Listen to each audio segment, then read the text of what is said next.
I feel like a wizard. I feel like a fucking wizard. And this buzzsaw is my wand.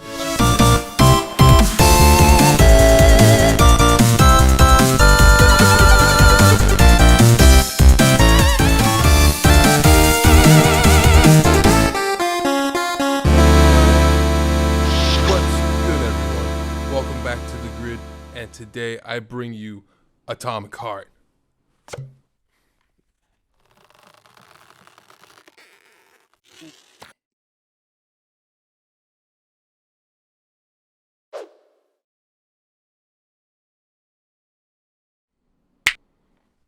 I think I'm getting pretty good at this. Oh, brother, this guy stinks! Atomic Heart is a single-player, first-person shooter developed by Mudfish and published by Focus Entertainment and 4Divinity. It was released on February 21st, 2023.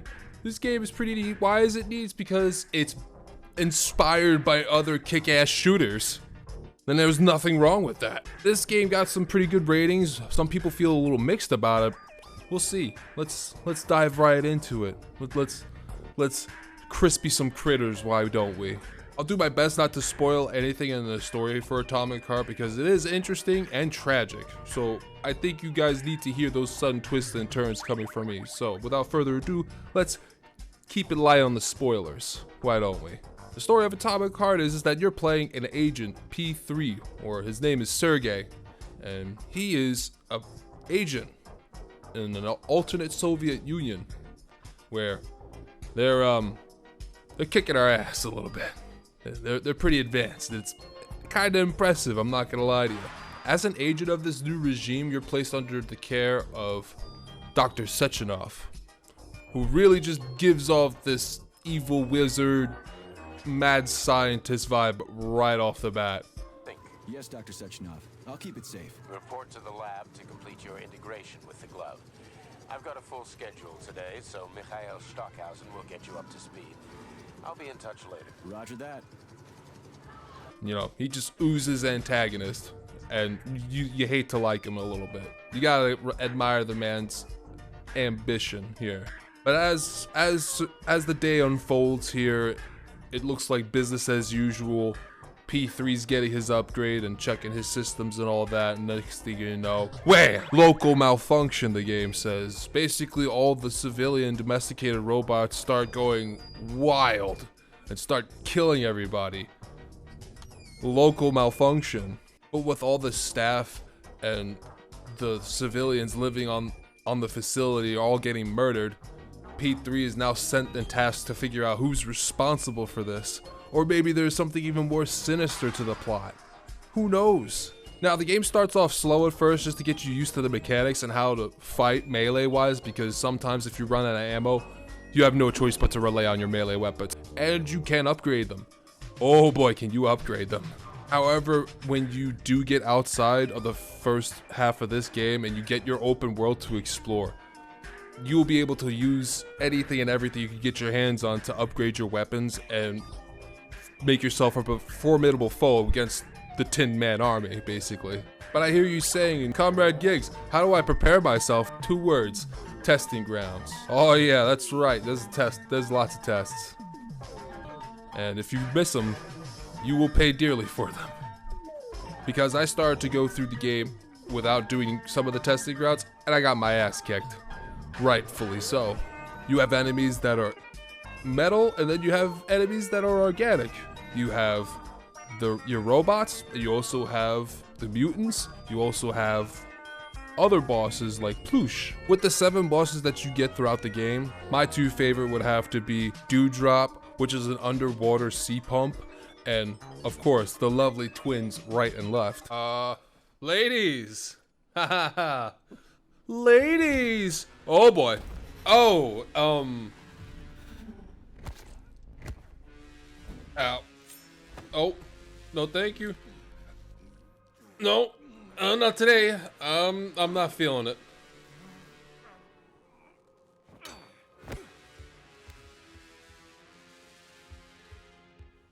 Nice to see you again though, honey. Oh! What's in these testing grounds is that they actually function like something like a dungeon, solving puzzles, to fighting waves of enemies, or just to fight one boss to get a bunch of loot from your boy, Comrade Loot Yagen. I'm always happy to see that dude.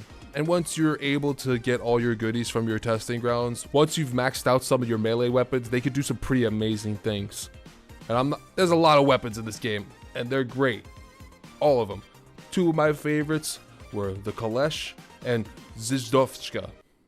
I probably just fucking butchered that. Zizhdovchka. But come on, my dudes. Look at it. Look at it. It's basically a bat with two saw blades, and if you swing it hard enough, it'll just cast them off, flying around in the distance, scattering around and ripping your enemies limb from limb.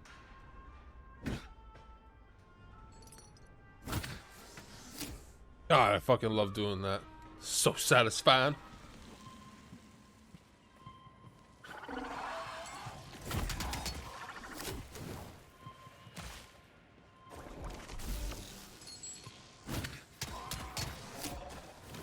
I'm a wizard!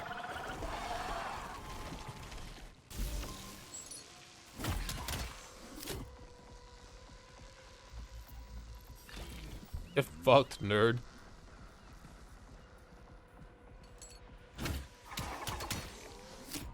I'm P3, I'm the greatest agent in the Soviet Union.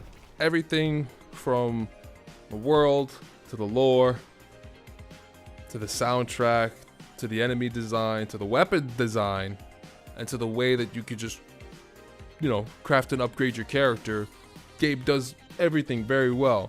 My only few nitpicks are is that the world is kind of empty, and when I say empty, I mean there are a lot of robots to fight, and they'll just keep coming at you.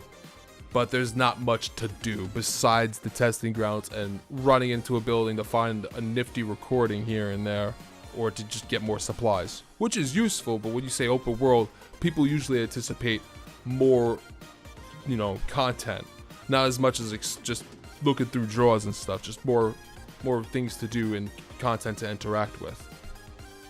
Another thing I don't like is the dialogue. Now hear me out.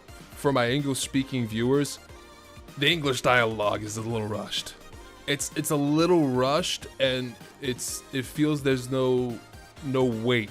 There's no weight to when these people talk, and it just sounds like an action movie, like a typical 80s action movie, and that's not the kind of tone that I'm feeling about this. It just changes the tone. I don't like how it suits the tone, because you see the way that these characters and models were made, and you just think nothing but sleek, smooth. So you're expecting some of the characters to come across just as cold as the robots that surround them. I at least recommend you at least play a few hours with the Russian dialogue, because it'll change the tone for you. The English speaking dialogue is not bad at all. It's just a little corny. Crispy critters. In conclusion, I give Atomic Heart an 8.5 out of 10 with a seal of approval, because I feel a lot of passion went into this game. I've read up about it on the webpage. I learned a lot behind it when I did the research on this game, and I digged it from just playing it as well. I really enjoyed this game. I hope we're getting DLC, or I hope we're getting a sequel, because this is the studio's first title, and I'm expecting more good things from them. So go out and try it. Wait for a sale though. If you feel comfortable waiting for a sale, that's fine too. Still, I think you should play it. I'm back from vacation, lads, and I've been busy playing open world games, but we got more things coming down the pipeline. Just stay tuned with me. You can catch me on Twitch, playing a lot of games on Twitch. Resident Evil 4 just dropped. Playing the hell out of the game. If you haven't seen my Resident Evil 4 revisits video, I'll leave a link for you. And until then, my friends, stay sharp.